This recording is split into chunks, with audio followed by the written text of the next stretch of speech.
أسأل الله يعفو عنا وعن والدينا ومشايخنا وعن أهل الحقوق علينا عن جميع المسلمين والمسلمات والمؤمنين والمؤمنات وأن الله يرزقنا العلم والعمل ويحفظنا من الزيغ والزلل وأن الله يغفر ذنوبنا ويذهب وأن غيظ قلوبنا ويجرنا من مضلة الفتن ما ظهر منها وما بطن وأن الله يحفظ علينا الإسلام والإيمان ويختم لنا بالحسنى وإلى حضرة النبي محمد صلى الله عليه وسلم الفاتحة.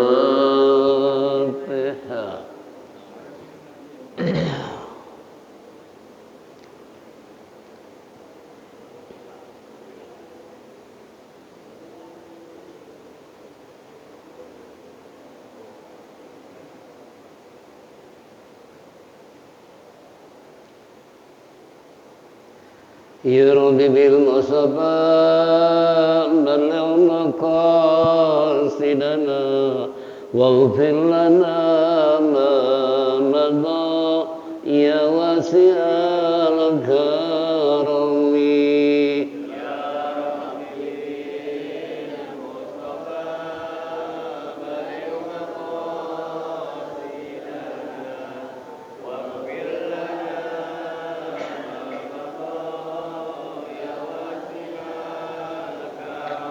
بسيد الخلق شمس الحق المعتصم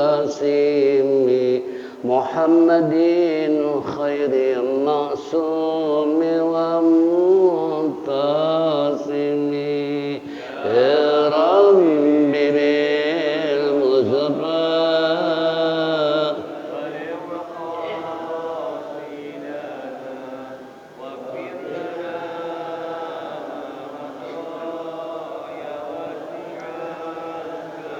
له صرارة حبيب الله حجته ومصدر الفضل والإرفان والكرم يا رب بالمصطفى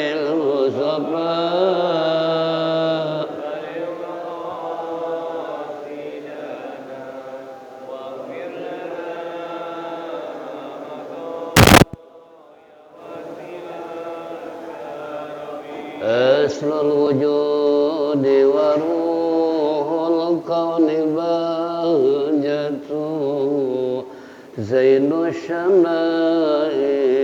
والأدب والشيم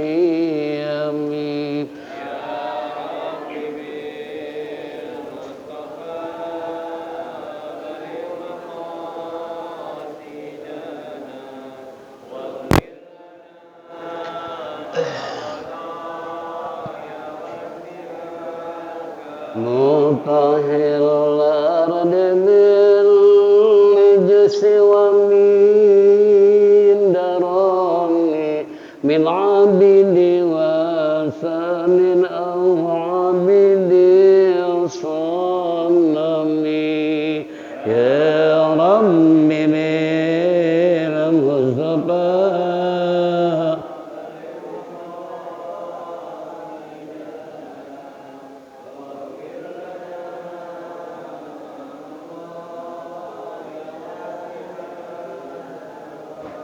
لله من منفذ الإنسان من سكر خير البريات من عرب ومن أجم يا رب بالمصطفى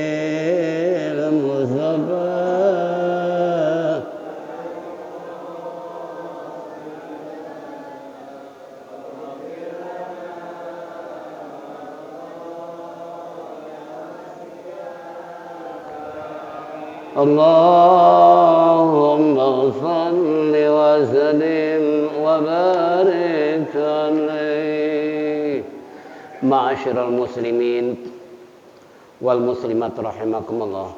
Bapak-bapak, ibu-ibu, alhamdulillah rabbil alamin. Wassalatu wassalamu ala asyrafil mursalin sayyidina wa syafi'ina wa maulana Muhammadin wa ala alihi wa sahbihi ajma'in. Amma ba'du, fa inna asdaqal kitabullah, khairal hadi sayyidina Muhammadin sallallahu alaihi wasallam, wa syarrul umur muhdatsatuha wa kullu muhdatsatin bid'ah wa kullu bid'atin dhalalah wa kullu dhalalatin finnar. Wa qala al-musannif rahimallahu ta'ala wa adaman naf'a bihi wa bi ulumihi fid daraini amin. Wa qala ma'asyiral muslimin wal muslimat rahimakumullah.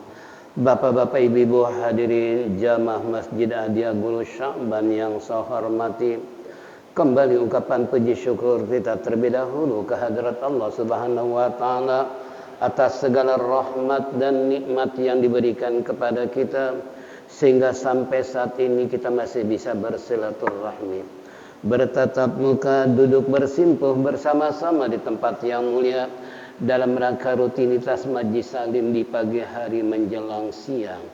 Tentunya harapan kita mudah-mudahan apa yang kita lakukan semua ini mendapat ridha Allah Subhanahu wa taala, taufik dan hidayah, rahmat dan inayah selalu menyertai kehidupan kita sehingga kelak mati husnul khatimah.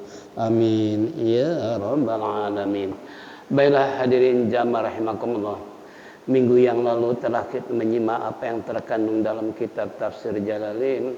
Kembali Riyadhus Shalihin memasuki masih babul ikhlas wa ihdarin niyah fi jamil a'mali wal aqwal wal ihwal al barizati wal khufiyati.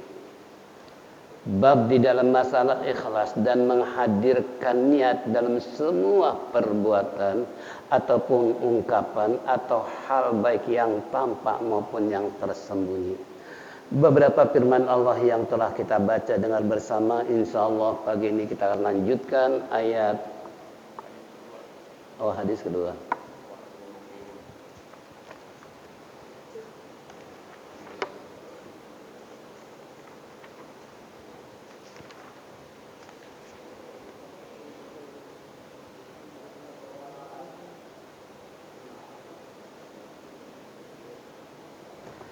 Wa an amil ummil mu'minina ummi Abdillahi Aisyah radhiyallahu anha qalat qala Rasulullah sallallahu alaihi wasallam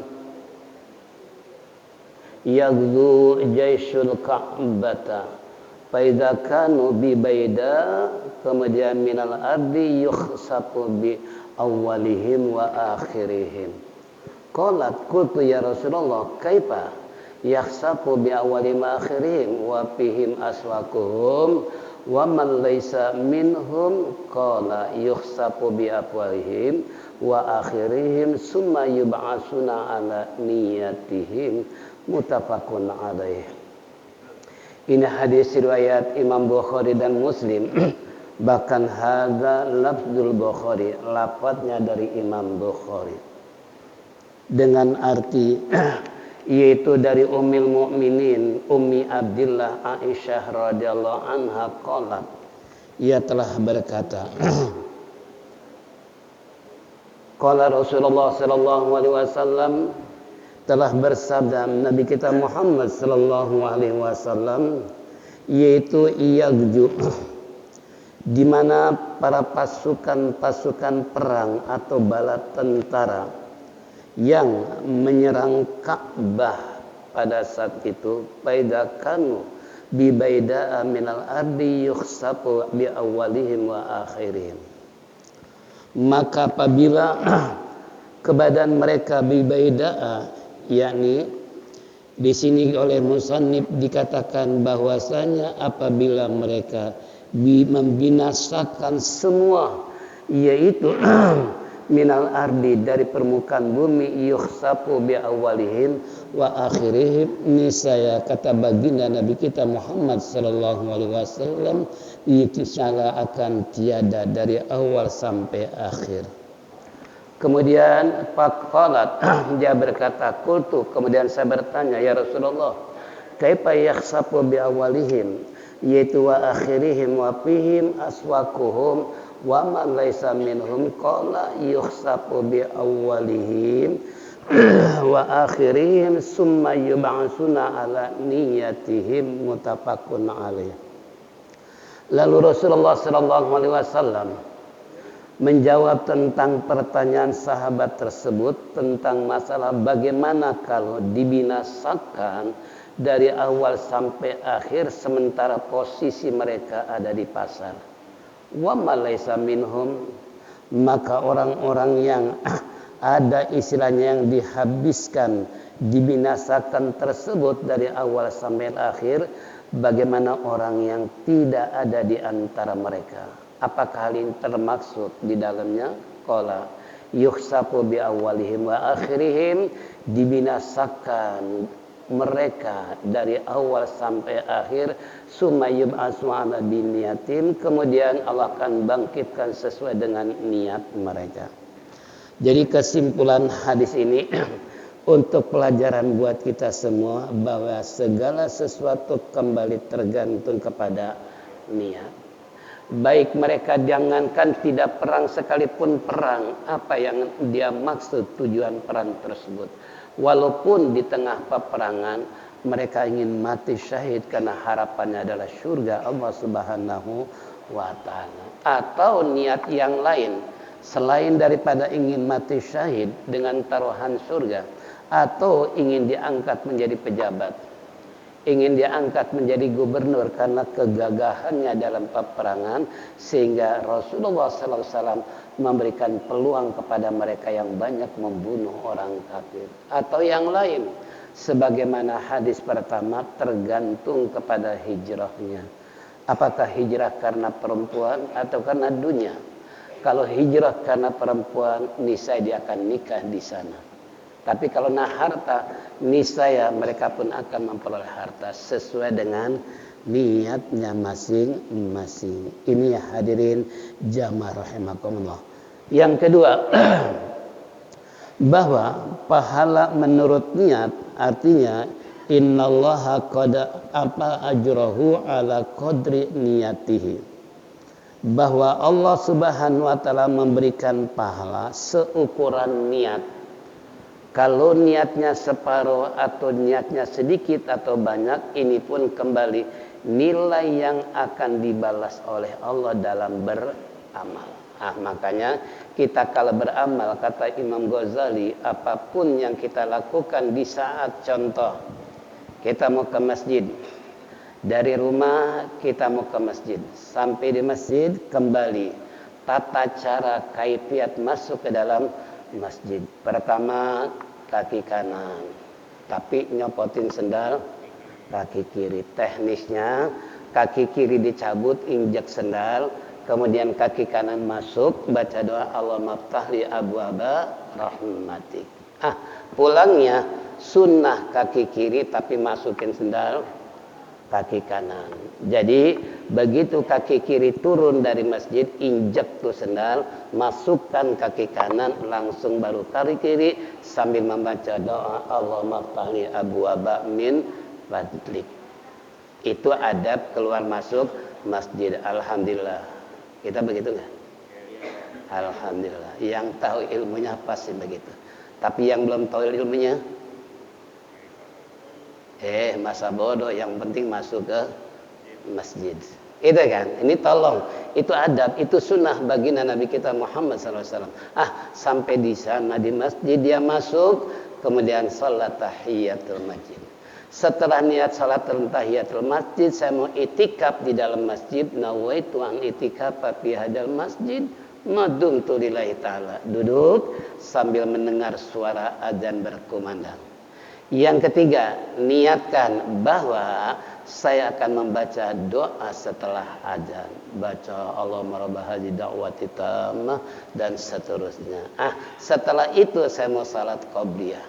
Setelah qabliyah saya mau berdoa kepada Allah karena doa yang mustajabah antara azan dan qomat. Kemudian saya akan salat berjamaah bersama imam di masjid. Setelah itu saya akan wirid, terus semua dirincikan. Nah, masing-masing punya pahala sesuai dengan niatnya. Tapi kalau Bapak cuma ke masjid doang, dari masjid duduk dengerin pengajian tanpa niat, kira-kira pahalanya apa? Pahalanya apa?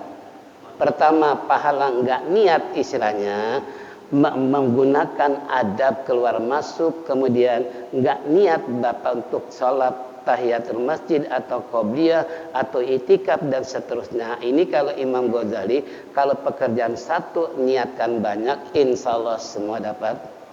Tapi kalau niatnya cuma satu, otomatis pahalanya juga cuma satu.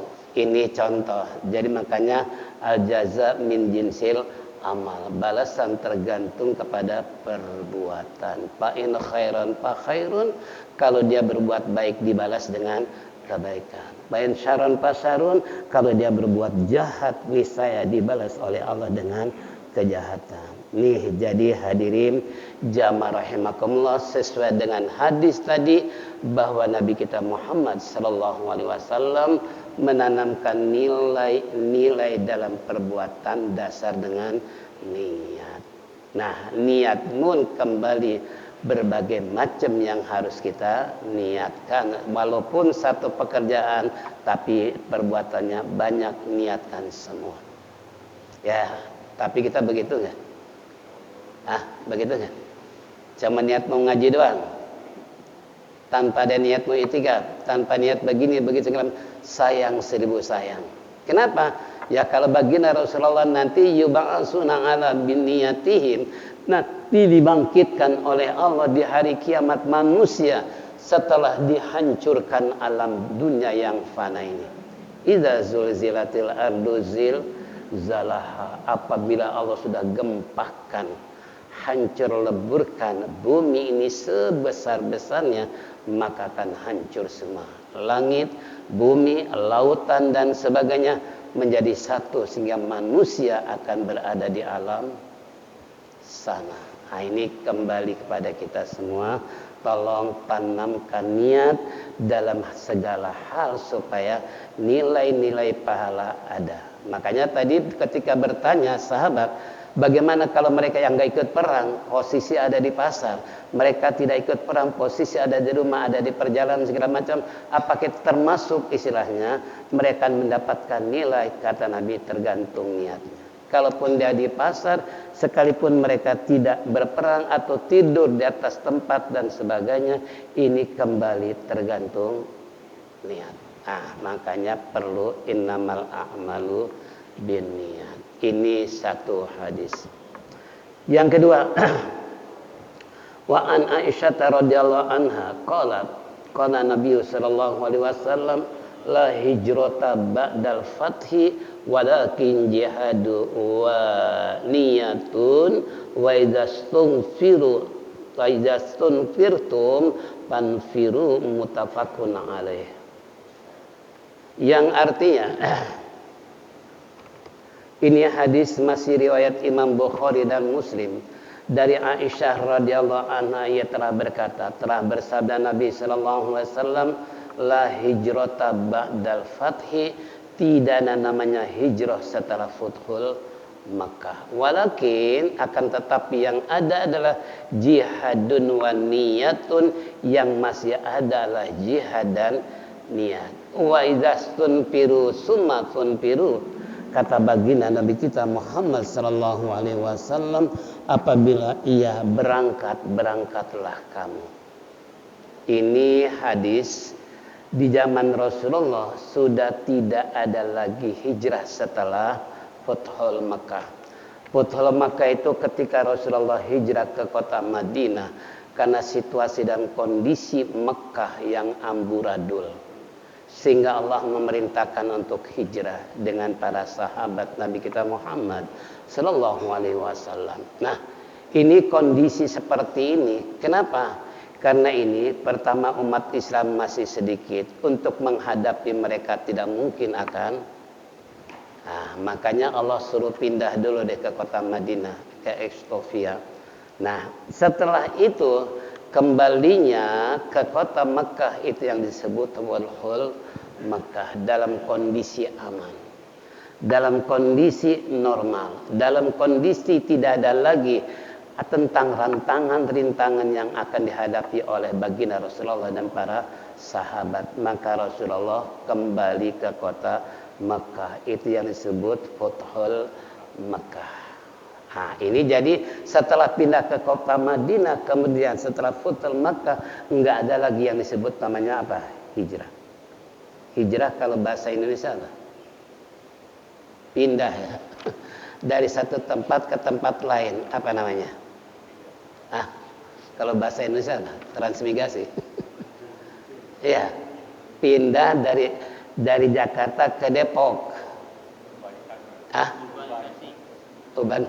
Urbanisasi ya. Atau dari Jakarta ke Bekasi. Nah, ini dari Jakarta ke Bekasi pindahnya kenapa? Apa ingin merubah hidup atau ingin cari janda? Nah, itu tergantung niatnya kan. Nah, kalau janda pasti akan dapat di Bekasi janda. Ini contoh. Jadi makanya kembali tergantung kepada niatnya. Makanya yang namanya hijrah dalam keterangan di sini bahwasanya telah kita simpulkan yang disabdakan Nabi kita Muhammad sallallahu alaihi wasallam, yang namanya hijrah adalah meninggalkan satu kota menuju kota yang lain. Dari kota kafir ke negeri Islam itu pun termasuk hijrah. Atau dari tempat ke tempat lain dengan tergantung niatnya masing-masing. Jadi makanya kesimpulan buat kita semua yang namanya hijrah seperti itu.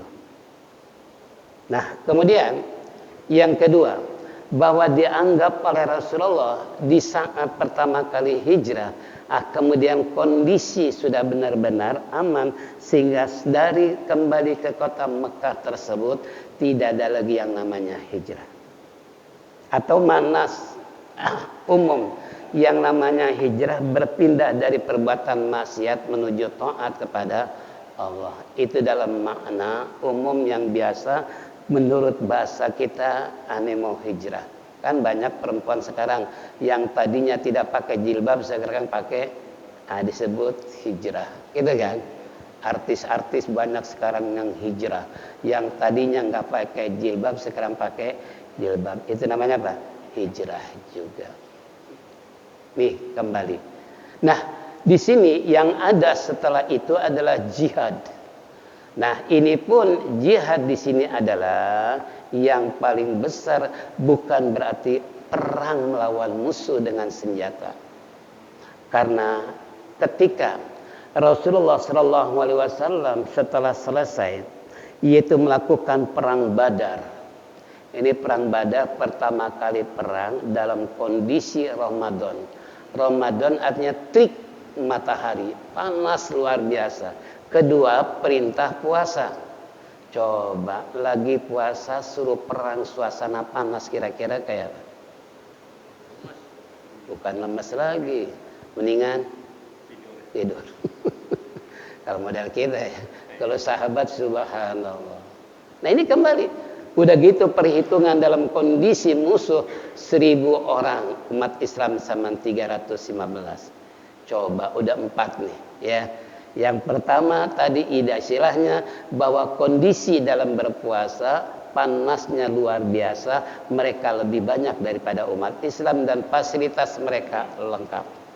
Senjata mereka juga lengkap, sementara Islam banyak kekurangannya. Namun tidak pernah menyerah mereka begitu saja, tapi mereka hadapi dengan penuh semangat. Nah, ternyata singkat kata Islam mengalami kemenangan. Nah, setelah menang dalam perang Badar, maka mereka kembali disambut oleh sahabat yang tidak perang, tapi di tengah jalan mereka bersenandung, mereka membaca syair. Kan lagi rame nih masalah musik haram. Kan nyanyi kan. Ini lagi viral itu ya. Berbagai macam lah. Ini kembali. Jadi kalau seandainya tadi begitu Rasulullah, mereka saking girang bangganya menang melawan orang kafir, lalu Nabi menghentikan mereka. Wahai sahabat, jangan kita merasa bangga, girang. Ingat, itu roja'na min jihadil asghar ila jihadil akbar. Itu masih termasuk perang kecil loh. Kita ini pulang, ini menuju perang yang sangat besar. Coba perang melawan orang kafir begitu 3 kali lipat dianggap oleh Rasulullah perang kecil. Begitu sahabat tanya, perang apa itu Rasulullah? Perang melawan hawa nafsu. Itu yang disebut jihadul akbar. Loh, kenapa dianggap perang kecil melawan musuh? Karena seandainya kita tidak mampu dalam berperang, bisa lari, bisa ngumpat, bisa mencari perlindungan. Tapi kalau musuh yang ada di dalam hati kita, dalam diri kita yang disebut musuh dalam selimut, kemana kita akan lari? Iya kan? Musuhnya di diri kita, yaitu hawa nafsu. Bagaimana kita bisa menghindar sementara nafsunya yang bergejolak, berkobar-kobar di dalam diri kita? Kemana kita harus minta tolong? Pada siapa? Kecuali tadi, kalau perang melawan musuh jelas musuhnya tampak, senjatanya kelihatan, mampu nggak mampu, bisa melawan ataupun tidak, masih mending. Tapi kalau musuh dalam itu kan, nah makanya sekarang nih yang benar-benar kita rasakan adalah musuh semua udah tidak ada. Belanda udah pulang, Jepang udah pulang, PKI udah. Tapi perang yang kata Imam Ghazali juga mengatakan ini ghazwatul fikr. Sekarang perang otak, bukan perang senjata lagi. Karena orang kafir tahu kalau Islam diajak perang nggak bakalan mundur, malah justru paling front, paling depan. Jangankan tukang ibadah, tukang haram jadah pun, preman pun kalau diajak perang pasti pengen paling depan. Kenapa? Sebab taruhannya surga, gitu kan? Wala tahsabanna alladzina qutilu fisabilillah amwatan bal ahyaun inda rabbihim yurzaqun. Jangan dikira orang yang mati syahid itu adalah mati, tidak. Mereka adalah hidup. Aku fasilitasi, aku hormati mereka ketika terbunuh di medan perang. Itu udah janji Allah. Jadi makanya kalau umat Islam diajak perang, kalau dulu, kalau sekarang bapak-bapak diajak perang, siap kan? Siap nggak? Infiru khifafa wasikola, kata Allah, berangkatlah kamu perang baik ringan maupun berat. Urutan mati bukan di tangan kita, tapi di tangan siapa? Oh. Ini jangan takut sebelum perang. Wah, jangan-jangan nanti saya bisa mati di medan perang. Jangan. Ya, dulu sahabat begitu kalau ada instruksi perang dari Rasulullah, mereka segera daftar ingin menjadi pahlawan. Makanya Nabi suka tanya, apakah Anda masih punya orang tua? Ada ya Rasulullah. Lebih baik Anda rawat orang tuamu. Itu pun sama jihad di jalan Allah. Ada pengantin baru, kata Rasulullah, bukankah Anda baru nikah? Ya Rasulullah, lebih baik kamu berbulan madu daripada perang. Sebab pengantin baru ikut perang, kira-kiranya yang dipikirin orang bulan madu gitu kan. Nah ini kembali tadi, begitu juga punya orang tua. Kamu seandainya ikut perang, orang tua kamu mati, siapa yang mau rawat? Siapa yang mengurus? Lebih baik kamu rawat, urus orang tua. Lebih baik kamu jadi pengantin bulan madu daripada ikut perang. Itu pun sama dengan jihad. Berarti peluang jihad itu sangat luas. Tinggal kita memaknakan sejauh mana arti jihad. Nah makanya kembali tadi, walakin jihadun wa niyatun, akan tetapi jihad itu pun tergantung kepada niat. Wa izastun firtun panpirun. Apabila istilahnya dipanggil untuk perang, talabakumul imam lil khuruji ilal jihadi wa yatamilul umum. Izastun firtum ilal jihadi wa nahwihi fanfiru bikasril fa alal afsah wa yajuju damuha bil awal jal Quran ay ikhraju mutafaqun alaih. Ini ada beberapa komentar tentang masalah makna tadi fanfiru atau istanfiru. Jadi di sini Rasulullah sallallahu alaihi wasallam memanggil para sahabat untuk perang. Fanfiru. Mereka berangkat. Enggak peduli dalam kondisi apapun, yang penting ini peluang buat sahabat perang melawan orang kafir untuk mensyiarkan agama Islam. Nah, kita jangan berpikir masalah kematian.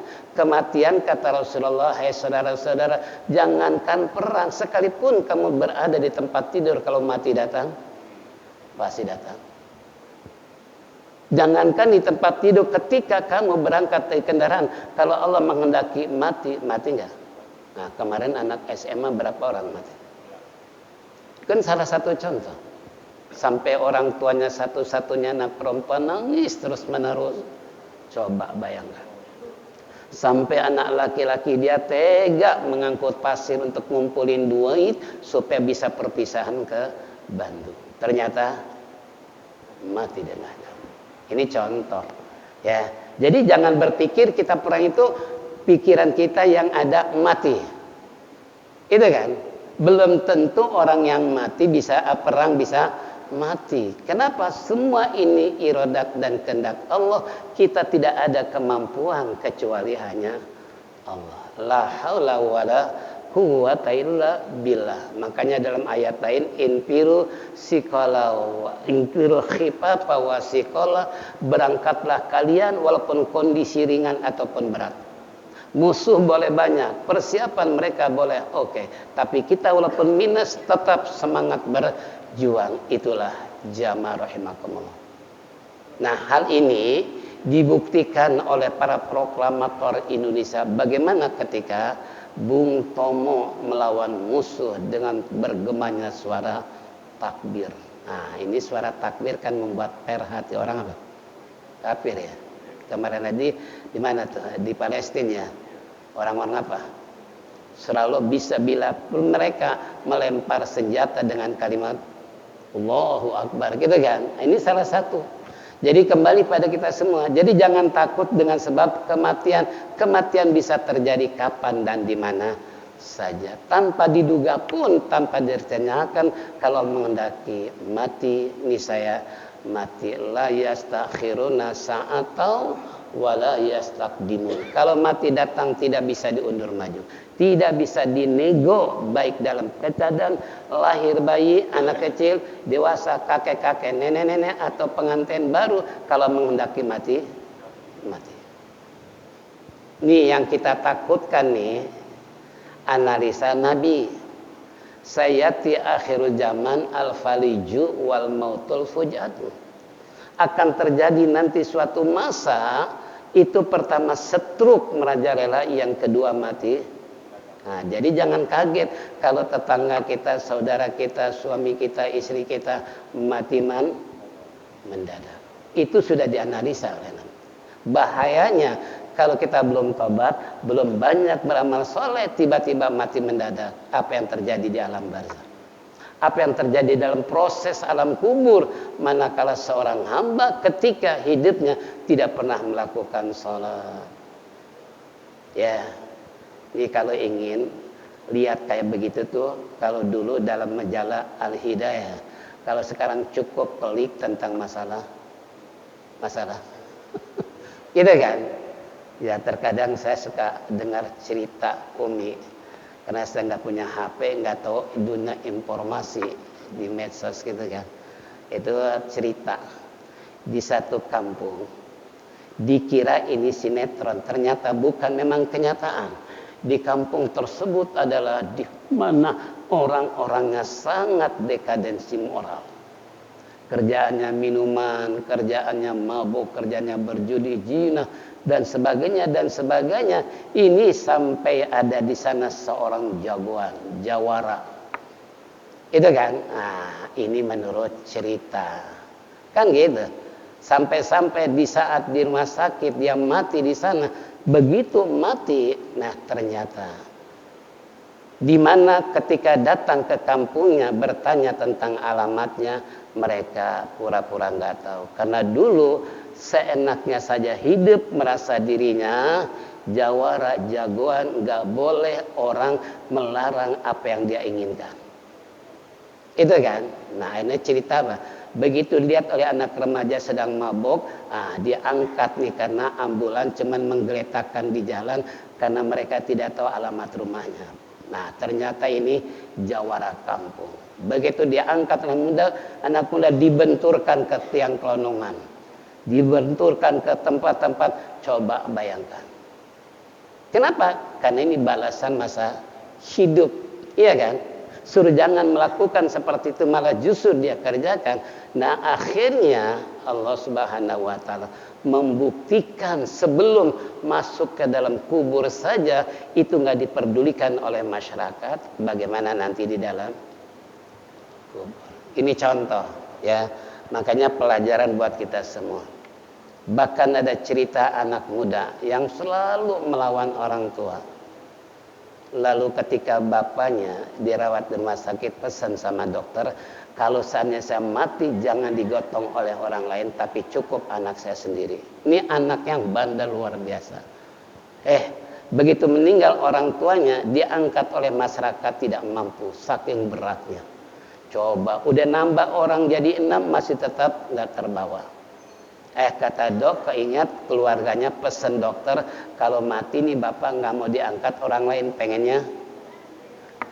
Begitu diangkat sama anaknya, itu nggak perlu orang lain, cukup sendirian terangkat nih mayit. Coba, kembali kan? Nah, setelah terangkat nih mayit, ketika mau dimasukkan ke dalam lahat, mereka berdiri di dalam lubang lahat 3 orang untuk menerima mayit. Ternyata itu pun mereka kepanasan, seakan-akan bara api ada dalam tubuh mereka. Akhirnya dengan singkat kata ustadz di sana, kalau begitu kamu yang angkat, wahai kamu yang membawa mayitmu ke lubang lahat. Begitu diangkat sama anaknya, ini nggak bisa terpisah antara tubuh bapak dengan anak. Iya kan? Akhirnya masyarakat bingung. Sebab kalau seandainya anak nempel tubuh dengan tubuh si mayit, kira-kira gimana? Jika ditarik nggak mungkin. Akhirnya sepakat, akhirnya tuh anak dikubur hidup. Kenapa? Balasan durhaka kepada orang tua. Padahal udah banyak cerita si maling kundang, gitu kan? Cerita si alkomah, macam-macam lah cerita. Nah sekarang muncul lagi kedurhakaan anak orang tua, dibuktikan oleh Allah, tapi dasar anak muda masih tetap nggak peduli, nanti dirasakan setelah terjadi. Nauzubillah min. Inilah hadirin 2 hadis Nabi kita Muhammad sallallahu alaihi wasallam. Bahkan di sini diungkapkan wa maknahu al-hijrata mimma katali annaha sarat darul Islam. Arti daripada tidak ada hijrah setelah Futhul Mekah tadi, yaitu dari Mekah ke kota Madinah, li'anna sarat darul Islam, karena telah terjadi sekarang benar-benar menjadi negeri Islam yang akhirnya dianggap nggak perlu ada hijrah lagi. Tapi kalau Jakarta masih ada nggak hijrah? Masih ada nggak? Itu tadi. Kalau pindah rumah juga hijrah, namanya muhajirin. Makanya sekarang banyak musala masjid muhajirin, terutama di perumahan-perumahan, karena mereka orang pindahan semua. Itu kan, sekelompok kampung orang karena perumahan, iya kan. Nah, buat masjid mereka disebut masjid al-muhajirin. Berarti itu masjid orang yang pindah semua, nggak ada penduduk asli.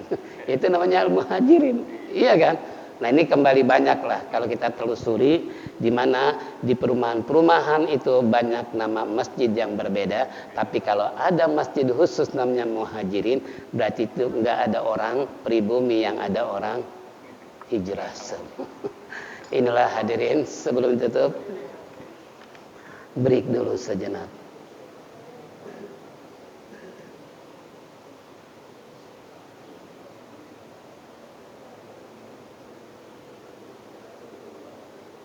Gak ada masalah.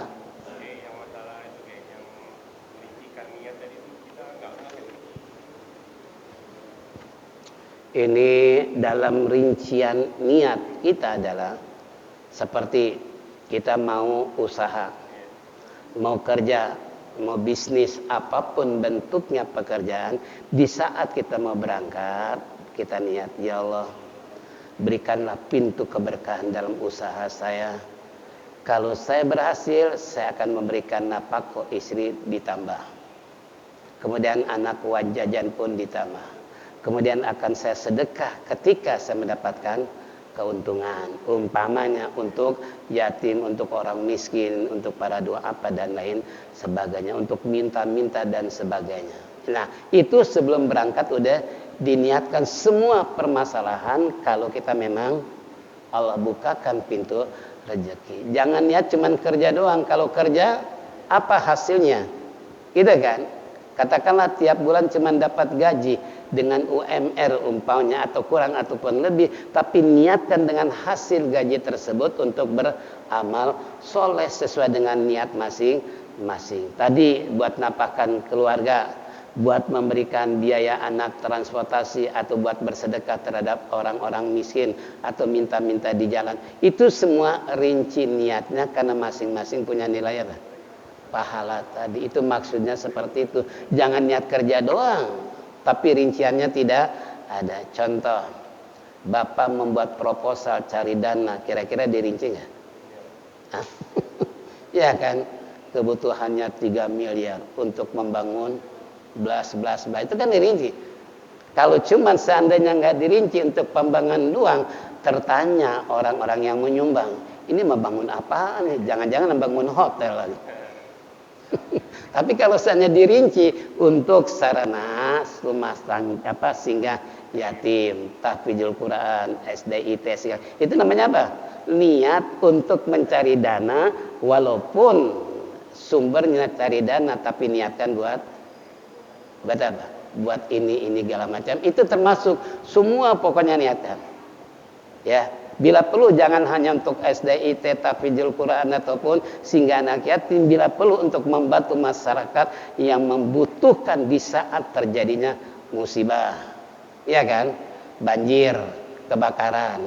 Itu niatkan supaya kita mendaya gunakan sesuai dengan niat pengurus kalau itu ingin dapat pahala lebih banyak. Itu kan? Ini contoh untuk transit orang-orang yang sedang berpergian, kemudian di malam hari bingung, taruh di masjid khawatir, lebih baik taruh di gedung. Nah, itu kan termasuk rincian. Masih banyak. Itu yang dimaksud tentang masalah satu pekerjaan tapi banyak niat. Iya. Iya. Ini bicara masalah korban.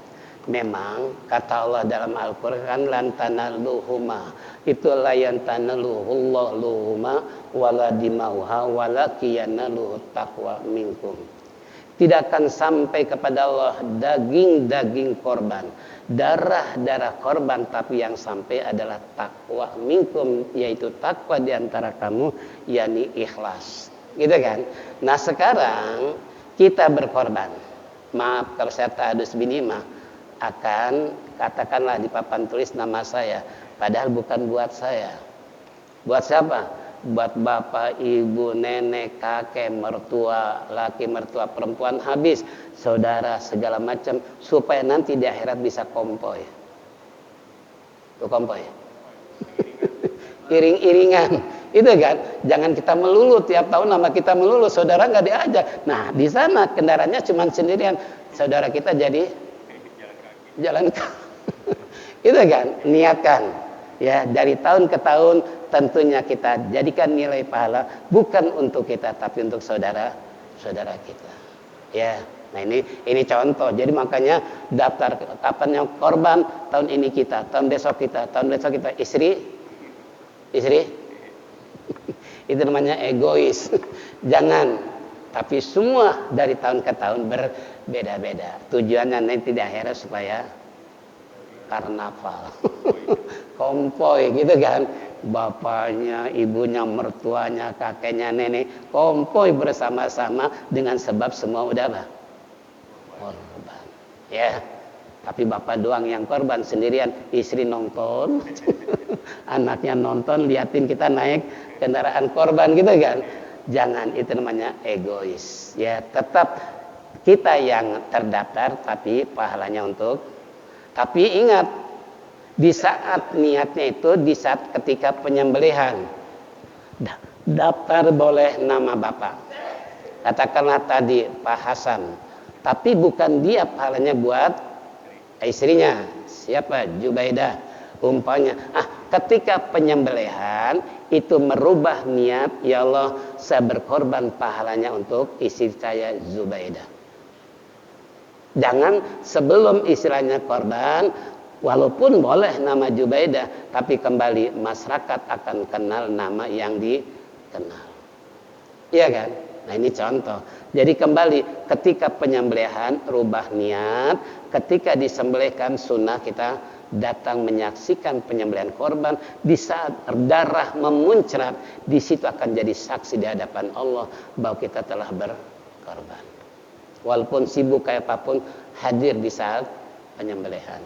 Apalagi sekarang panitia pada pintar pakai nomor sapi nomor sekian, itu kan sekira-kira jam sekian, kita datang tepat pada waktunya. Umpamanya itu lebih sempurna lagi. Udah. Iya, waktu disembelih. Jadi begitu, kita kan bukan kita yang menyembelih ya, para panitia umpamanya. Begitu siap dipanggil masing-masing bapak anu untuk menyaksikan penyembelihan. Plus 7 orang kumpul di depan sapi. Itu kan 7 orang kan masing-masing tadi. Ya, pulan. Masing-masing niatnya untuk siapa yang akan diberikan pahala korban tadi. Itu seperti itu.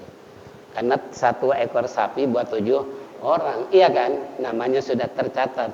Pulan. Dan masing-masing niat 7 orang tadi bahwa saya menyembelih korban di tahun ini buat mertua saya.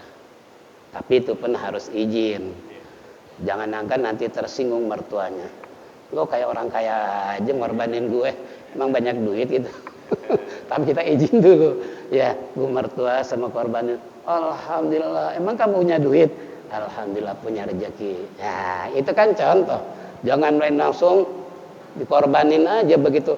Ini daging dari mana? Saya udah korbankan ibu. Dikorbanin. Emang lo banyak duit itu? Sok banget. Saya juga mampu kali. Akhirnya terjadi apa? Gitu kan? Nah, ini contoh. Jadi harus izin dulu kepada mereka yang mau dikorbankan. Kalau udah meninggal tetap niatnya untuk almarhum Fulan bin Fulan. Apakah sampai korban untuk orang yang meninggal? Pertanyaannya gitu kan? Kalau pertanyaan mu'alim, jawabannya itu korban baik apa jelek? Baik apa jelek? Baik. Kalau baik pasti ada pahala. Kalau jelek pasti dosa gitu kan? Kan ini baik, tujuan berkorban untuk menghilangkan gap antara orang kaya dengan orang miskin dan memberikan perhatian bagi bagi rasa dengan orang-orang miskin, dengan orang-orang yang tidak mampu, yang tidak pernah makan daging, setahun sekali makan daging. Girang nggak kira-kira? Girang nggak? Ya. Makanya di sini bapak-bapak, ibu-ibu kalau kebagian cuman tulang doang jangan marah. Wah, sentimen nih panitia, masa gue dapat tulangnya doang? Alhamdulillah mah. Lebih baik dapat tulang daripada daging. Kalau daging di sate sore habis, tapi tulang besok mah bisa Kalau tulang bisa disimpan kan besok masaknya lain lagi kan awet. Kalau daging jangan marah, justru kita alhamdulillah masih bagus mah panitia perhatian walaupun cuma dapat tulang, enak aja. Emang kita jin makanannya tulang. Jangan marah dulu, tapi kita harus apa? Lapang dada. Ini contoh kalau kita dapat bagian tulang, alhamdulillah. Inilah hadirin waktu Isyraq Gila yang memisahkan kita di pagi hari. Mudah-mudahan panjang umur, sehat walafiat, bertemu kembali Sabtu yang akan datang dalam kajian kitab Jawahirul Kalimah, Kalamiyah Ilmu Tauhid. Mari kita tutup dengan zikir tauhid. Falyatafaddal masykur.